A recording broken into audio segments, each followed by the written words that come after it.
কলকাতা ইউনিভার্সিটির আন্ডারে যারা ফার্স্ট সেমিস্টারে পড়ো এবং যারা থার্ড সেমিস্টারে পড়ো এবং যাদের জেনারেল সাবজেক্ট বা মাইনর ওয়ান সাবজেক্ট হিসাবে যাদের সোশিওলজি রয়েছে, সোশিওলজির যে ইন্ট্রোডাকশন টু সোশিওলজি এই পেপারটা বা ইন্ট্রোডাক্টরি সোশিওলজি এই পেপারটা যাদের রয়েছে তাদেরই কিন্তু প্রিভিয়াস ইয়ারের কোয়েশ্চেন পেপার আজকের ভিডিওতে আমি আলোচনা করে দেব। এখান থেকে কিন্তু এই পেপারে যে ইম্পর্টেন্ট প্রশ্নগুলো তোমরা জানতে পারবে, প্রিভিয়াস ইয়ারে কী কী এসেছে সেগুলো তোমরা জানতে পারবে। আচ্ছা চলো দেখে নিই প্রথমে কোয়েশ্চেন পেপারটা। তার আগে আমি একটু কোয়েশ্চেন তোমাদের যে প্যাটার্নটা সেটা একটু আলোচনা করে দিই। দেখো, তোমাদের কিন্তু কোনো ছোট প্রশ্ন নেই। তোমাদের 15 নম্বরের 3টে প্রশ্ন লিখতে হবে এবং 5 নম্বরের 6টা প্রশ্ন লিখতে হবে। টোটাল কিন্তু 75 মার্কসের প্রশ্ন হবে। এবার দেখে নেব কোয়েশ্চেন পেপারটা। দেখো, প্রথম প্রশ্ন 15 নম্বরের যেগুলো রয়েছে বিভাগ কয়ে, দেখো প্রথম প্রশ্ন রয়েছে সমাজতাত্ত্বিক দৃষ্টিকোণ কী, তার সাথেই আছে সমাজতত্ত্ব ও সাধারণ জ্ঞানের মধ্যে পার্থক্য করো। 2 নম্বর প্রশ্ন সংস্কৃতির সংজ্ঞা দাও, তার সাথেই রয়েছে লোক সংস্কৃতি ও জনপ্রিয় সংস্কৃতির পার্থক্য দেখাও। তার সাথেই আছে আধুনিক সমাজে ভোগ সংস্কৃতির গুরুত্ব উল্লেখ করো। এটা পার্ট মার্কিংয়ের একটা প্রশ্ন। পরের প্রশ্ন সামাজিক গোষ্ঠীর সংজ্ঞা দাও, তার সাথেই সামাজিক গোষ্ঠীর বিভিন্ন রূপ উদাহরণ সহ আলোচনা করো। পরের প্রশ্ন সামাজিক নিয়ন্ত্রণ কী, তার সাথেই সামাজিক নিয়ন্ত্রণের বিভিন্ন মাধ্যমগুলি আলোচনা করো। পরের প্রশ্ন সামাজিক পরিবর্তন কী, তার সাথেই সামাজিক পরিবর্তনে সাংস্কৃতিক ও প্রযুক্তিগত উপাদানের ভূমিকা ব্যাখ্যা করো।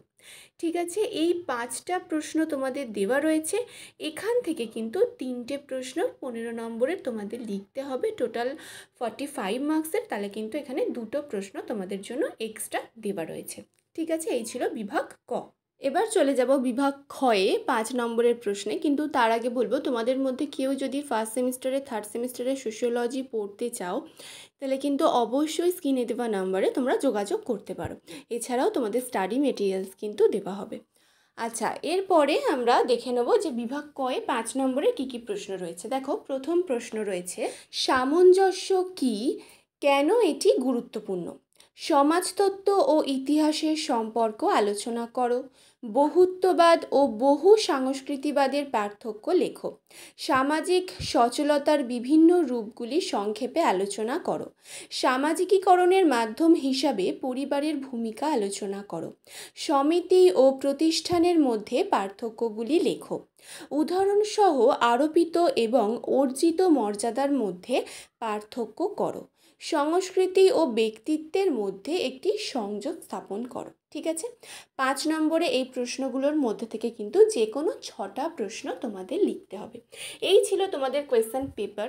খুব তাড়াতাড়ি তোমাদের আমি সিলেবাস নিয়ে আলোচনা করে দেবো। তোমাদের যে এই পেপারটা ইন্ট্রোডাক্টরি সোশিওলজি, এই যে পেপারটা তোমাদের রয়েছে বা ইন্ট্রোডাকশন টু সোশিওলজি যাই বলো না কেন, একই টপিক রয়েছে।